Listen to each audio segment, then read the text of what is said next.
My wife once said she wanted an open marriage. Then she cheated with a CEO, got ghosted, and came crawling back, except by then, I was already seeing her best friend. Yeah, buckle up. I'm a 35-year-old guy who spent most of his life in construction. Started right after high school, busted my back, learned every tool by hand, worked my way up from a kid hauling lumber to someone who actually builds things that last. No fancy title, no /this/that on a business card. I build things that stand. And honestly, I've always been proud of that. You'd be surprised how people respect that, until they start craving something flashier. I was married to Jennifer, she's 30. Works in PR or marketing or whatever that means these days. She spends hours in meetings about vibes and branding, while I'm out sweating through my shirt. I used to joke that I make buildings, and she makes PowerPoints. For a while, it worked. We had our little rhythm, dinners together, errands on the weekends, binge-watching shows before bed. Nothing wild, but it felt steady. Solid. So, when she came back from a girls' trip to Dallas acting weird, I knew something was off. It wasn't just post-vacation tiredness. She was distant. Zoned out mid-conversation, glued to her phone, smiling at texts like someone had sent her a stand-up routine. I figured she just needed time to unwind. I gave her space. Then Tuesday night came. And that's when everything started unraveling. Looking back, maybe I should have seen it coming. A few months before that trip, she'd been hanging out more and more with her friend Brittany. Loud, free-spirited, the self-proclaimed relationship expert whose longest commitment was probably a gym membership. Brittany loved to say things like, "You have to keep your options open. Relationships shouldn't be cages." Right. This, coming from a woman who thinks self-growth means ghosting people for sport. Every time Jennifer came home from seeing her, her energy was off. Either extra cheerful, like fake cheerful, or snappy for no reason. Like she was trying to convince herself of something. I brushed it off at first. Figured she was just going through a phase. Brittany's advice tends to rub off like bad perfume. Anyway, one morning we're in the kitchen. I'm making eggs, just another Tuesday. Jennifer's leaning against the counter, staring at me with this strange intensity. Then, out of nowhere, she says, calmly, like she's announcing a sale at Target, "I think we should try an open relationship." At first, I actually laughed. Thought she was joking. She didn't laugh. I turned around, spatula in hand, and she's dead serious. Like she'd rehearsed this in the mirror. "Wait, what?" She repeats it. "I just think it could be good for us. It's not a big deal. A lot of couples do that." "Right. Sure. Like it's a new fitness trend or some Pinterest challenge, open relationships for beginners, 10 ways to rekindle the spark."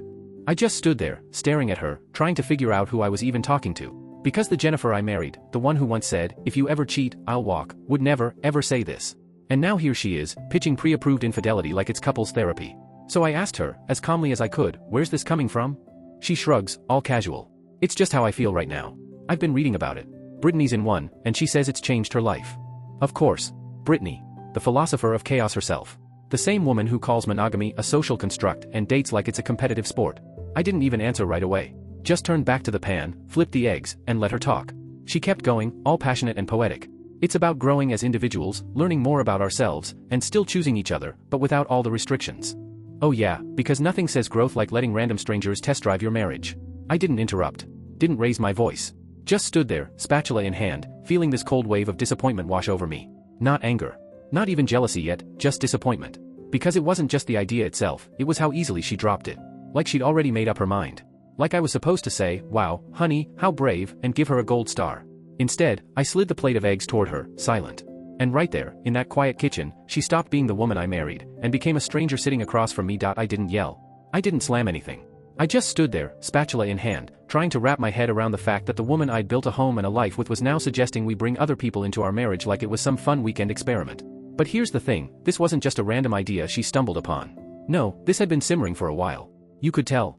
The way she spoke, she'd already rehearsed this conversation in her head a dozen times. Maybe even with someone else. My gut told me Brittany hadn't planted the seed, she'd just tossed gasoline on the fire that was already burning in Jennifer's mind. So the next day, instead of saying no, I did something that caught even me off guard. I said, "Okay." Her head shot up, eyes wide, like I'd just told her we won the lottery. "Really? You're open to it?" she asked, her voice bubbling with excitement. "If it makes you happy," I replied calmly. You should have seen her, she was glowing, practically skipping around the house, humming, texting, giggling to herself like a teenager who just got ungrounded. Meanwhile, I just stayed quiet. Calm. But in my head, gears were turning. Because one thing I've learned over the years, if you give people enough rope, they'll eventually hang themselves. And Jennifer? Oh, she was already tuning up to sing. The very next morning, she's glued to her phone, fingers flying. New outfits start showing up. A different perfume, something expensive, sharp, like money and bad intentions. She starts leaving the house more often, claiming she's grabbing coffee with friends. Out with the gals, she'd say, over and over again. Same excuse, different night. She thought I wasn't noticing. But I was. Every detail. Every fake laugh. Every late night meeting. And still, I didn't confront her. Didn't question. Didn't show anger. I just went to work, came home, kissed her on the forehead, and acted like nothing had changed. Because by that point, I knew what was really happening. She wasn't exploring open relationships, she was already in one. She didn't want freedom for the sake of growth. She wanted a safety net while she chased something, or someone, else. So I waited. Watched. Listened. Let her dig her own hole, one lie at a time. Then came the call that tied it all together. My sister, Nora. She's 2 years younger than me, and brutally honest. She's the kind of person who tells you your haircut sucks before you even sit down, or that your car smells like a locker room before she gets in. So when she texted me out of nowhere, "Can we talk? It's about Jennifer." I knew it wasn't going to be small talk. "Yeah, come by," I told her. Nora showed up, no hesitation, no pleasantries. Walked in, sat down, and dropped the bomb like she'd been waiting for the right moment. "Leo, I know you're trying to play it cool with this open relationship thing, but Jennifer's already cheating on you." That got my attention real quick. "How do you know?" I asked. She pulled out her phone, unlocked it, and handed it to me. Text screenshots. A group chat with one of Jennifer's old coworkers. Turns out, during that Dallas girls trip, Jennifer had bragged to her coworkers about meeting someone with potential. A CEO of a tech company. Fancy car, constant travel, 3 pairs of glasses that probably cost more than my entire tool set. I scrolled through the texts, and there it was. "If I play this right, I won't have to worry about money again." That's what my wife said about another man. I sat there staring at the screen, not shocked, just cold. I'd felt it for weeks, the shift, the distance. But seeing it in black and white hit different. It wasn't rage, it was clarity. The kind that burned slow and deep. Nora leaned forward. "I wasn't going to tell you," she said, "but watching you let her walk all over you made me sick." I looked at her and just nodded. I appreciated that more than she knew. But I told her not to tell anyone else.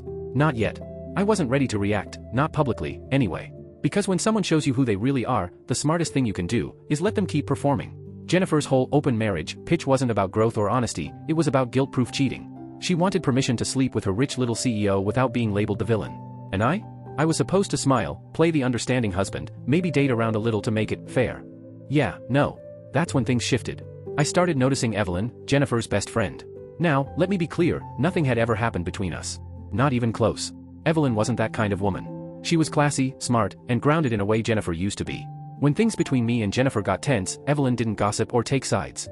She just stayed kind. Stayed decent. I started remembering little things, how she lingered to help me clean up after Jennifer's birthday dinner last year. How she stayed outside with me one evening while I fixed the porch railing, just chatting about nothing and everything. How she always treated me with quiet respect. Then, one night, she texted me out of nowhere. "Hey, how are you holding up?" I stared at my phone for a while before typing back, still breathing. Her reply came fast. "You don't deserve to be treated like this. I've seen what's going on. You deserve better." And that hit harder than I expected. Because up until that moment, no one had said it. Everyone else avoided the topic, tried to stay neutral. But Evelyn called it what it was. After that text, something inside me shifted. I stopped being the guy trying to stay calm, and started becoming the man quietly setting up his next move. Not out of spite. Not even revenge. But because I wasn't about to let someone tear down everything I built, our home, our trust, my peace, and then go shopping for an upgrade. And yeah, that's when I started to act. Nothing sneaky. Nothing immoral. Just subtle. I started bringing Evelyn into the picture a little more. And that's where things really started to get interesting. It started small, almost too small to notice at first. Evelyn came by one afternoon to grab a jacket she'd left behind after a get-together months ago. Nothing unusual. But when I handed it to her, I caught myself asking, "You want to stay for some coffee?" She smiled, soft but tired. "Sure." We sat in the kitchen for maybe 20 minutes, talking about work, life, and, eventually, Jennifer. She sighed and said, "She thrives on chaos, you know? And then gets angry when everything falls apart." I gave a half laugh. "Yeah. Welcome to my world." After that, I didn't need to chase anything. Evelyn just kept showing up. Sometimes to drop something off, sometimes just to chat while I worked outside. She'd lean against the hood of my car while I was elbow-deep in grease, holding the flashlight steady or handing me a wrench when I asked. Most people would have been bored to death watching a guy wrestle with rusty bolts, but she actually listened. Asked questions. Remembered what I'd said about the carburetor the next time she came by. It was the first time in months I felt like someone saw me again. Of course, Jennifer noticed.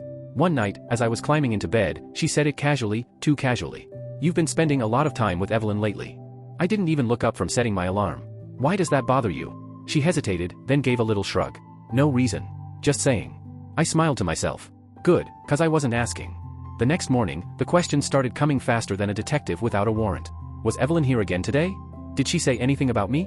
Why is she texting you so much?" At first, I played dumb. She stopped by. Borrowed the drill. Which was true. Evelyn had borrowed my drill once. Maybe she needed it, or maybe she knew exactly what she was doing. Either way, message received. That was when things began to shift, for both of them. Jennifer suddenly stopped mentioning the CEO. She said he was getting too intense, and she needed space. Right. Translation, the fantasy fell apart. So she turned her attention back to me. Started cooking dinners again, leaving sweet notes, calling me babe like she could just reboot the marriage. One evening, I came home from a supply run, and she'd set the table with candles and a bottle of wine. I blinked. What's this? Someone's birthday? She smiled too brightly. No. I just thought it'd be nice to spend some time together. You know, like old times. Old times. Before she tried to trade our marriage for a man who probably wears a cologne called Liquidity. I sat down, cut a bite of her mushroom risotto, and after a pause said, you know, Evelyn mentioned you make a good one. The spoon froze halfway to her mouth. You talked to Evelyn about this?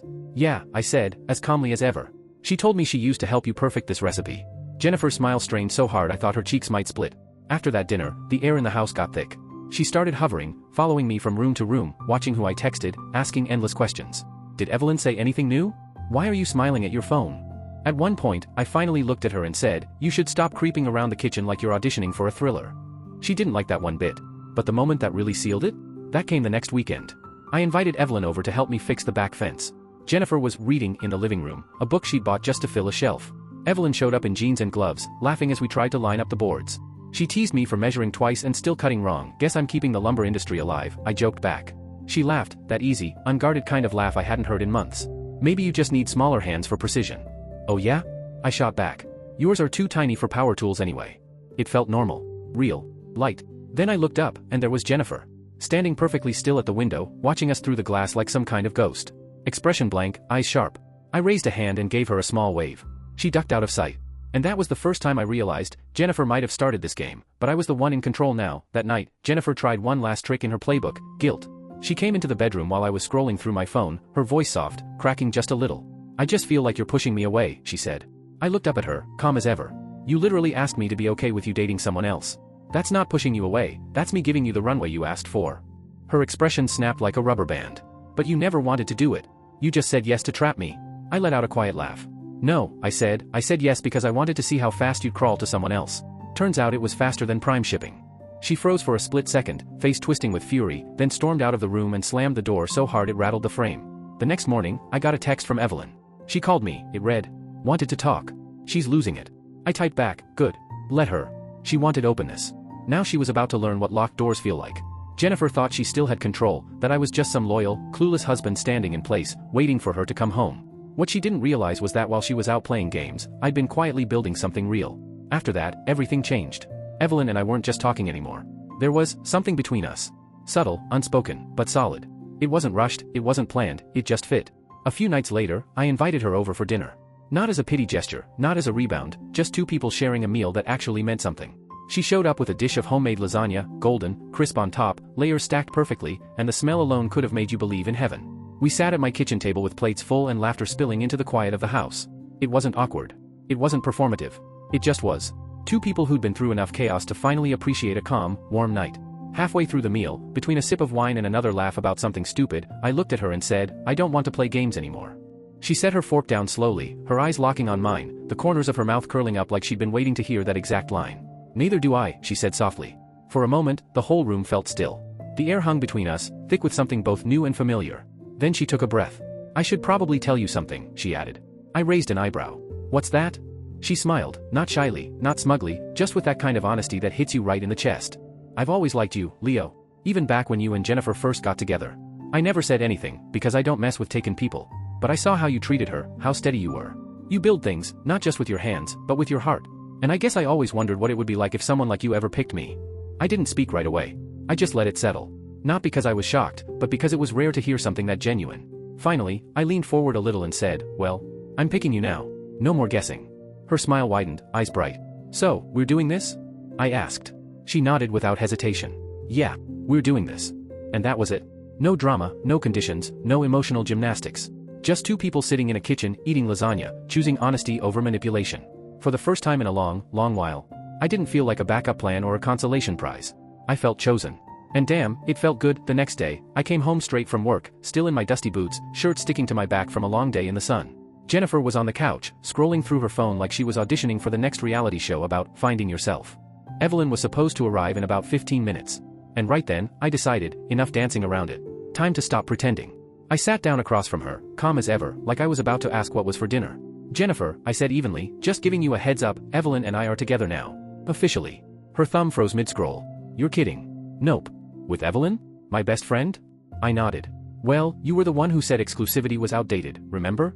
I'm just following your lead, exploring.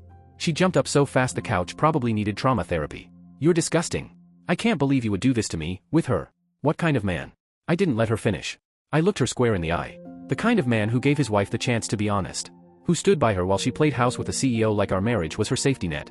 You didn't just leave the door open, Jennifer, you kicked it off the hinges. That set her off. She started pacing, shouting, throwing insults like darts.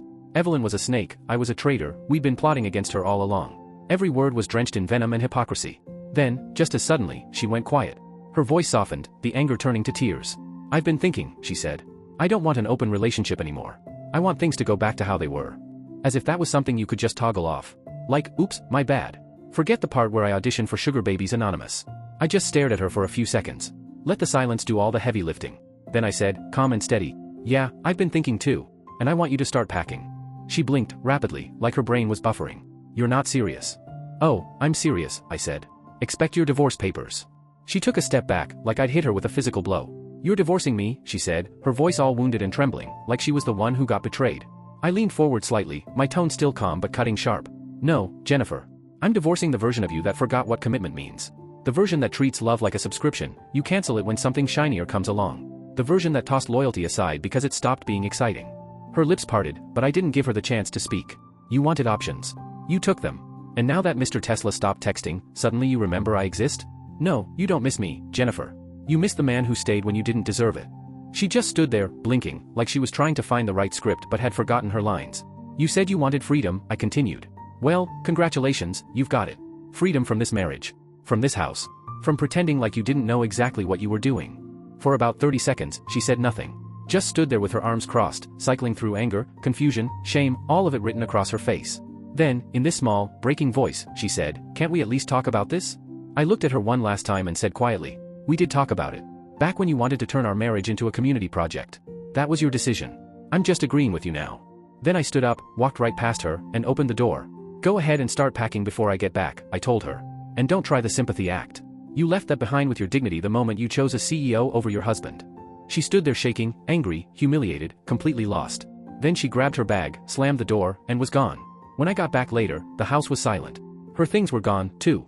A few minutes later, Evelyn showed up. I told her everything, what Jennifer said, how it went down. Evelyn didn't flinch. She just nodded slowly, her expression steady. She was never going to handle it well, she said. She's not used to losing. We ended up sitting out on the back terrace, eating leftovers straight from the dish with forks. Classy? Probably not. But after the storm that had just passed, it tasted better than any fancy dinner. Jennifer had made her choice. And for the first time in years, I finally had mine. Freedom, the circus kicked off bright and early the next morning. 12 missed calls before 8 a.m., a new personal record. 2 voicemails, both masterpieces of emotional gymnastics. One started with, can we talk, and ended with, you're a snake. Truly, a range.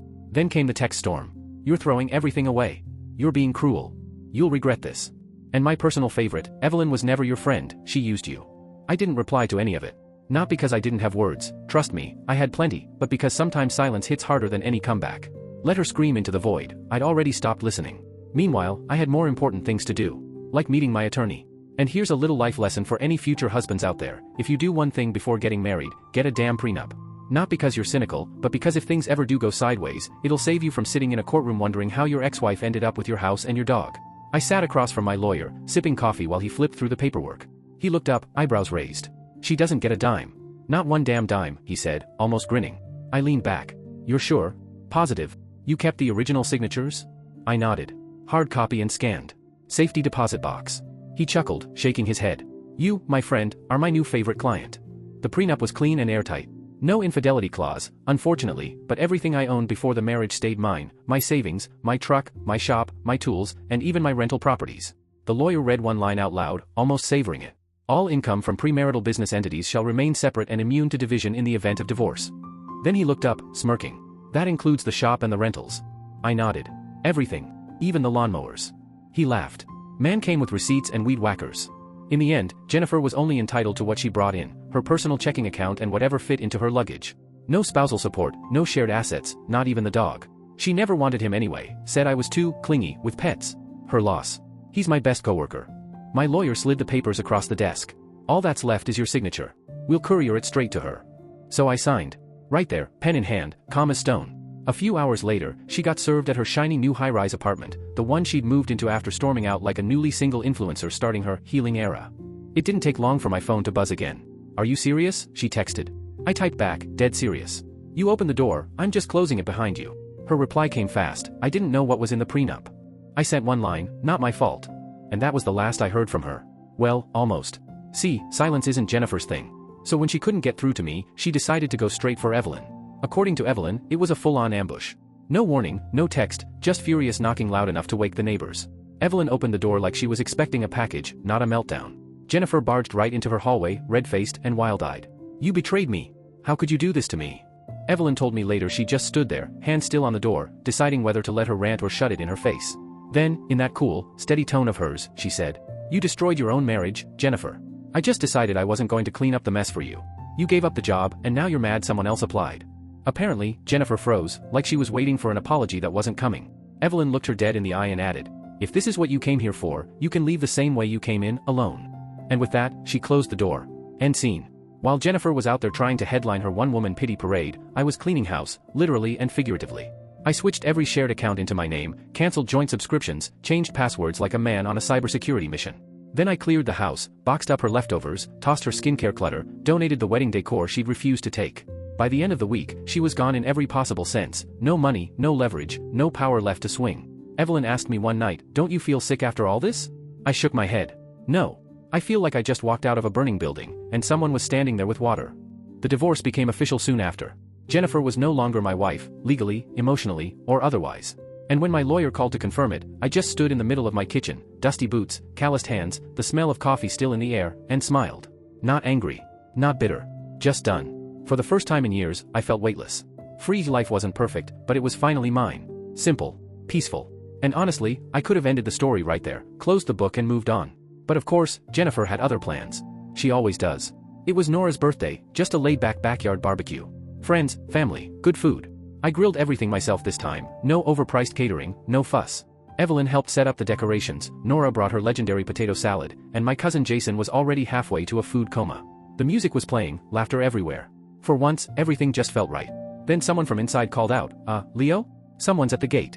I wiped my hands, walked over, and there she was, Jennifer. Standing at the edge of the yard like she was returning from exile. Hair perfect, heels on, oversized sunglasses hiding whatever performance she was rehearsing. And in her hand? A gift bag. I swear, the audacity. Probably filled with guilt and desperation, wrapped in tissue paper. Everything froze. Conversation stopped. Even the dog went silent. I walked up slowly, calm as ever. Not angry this time, just entertained. "Jennifer," I said. "You're not invited." She tried a soft smile. "I just wanted to say hi, maybe talk.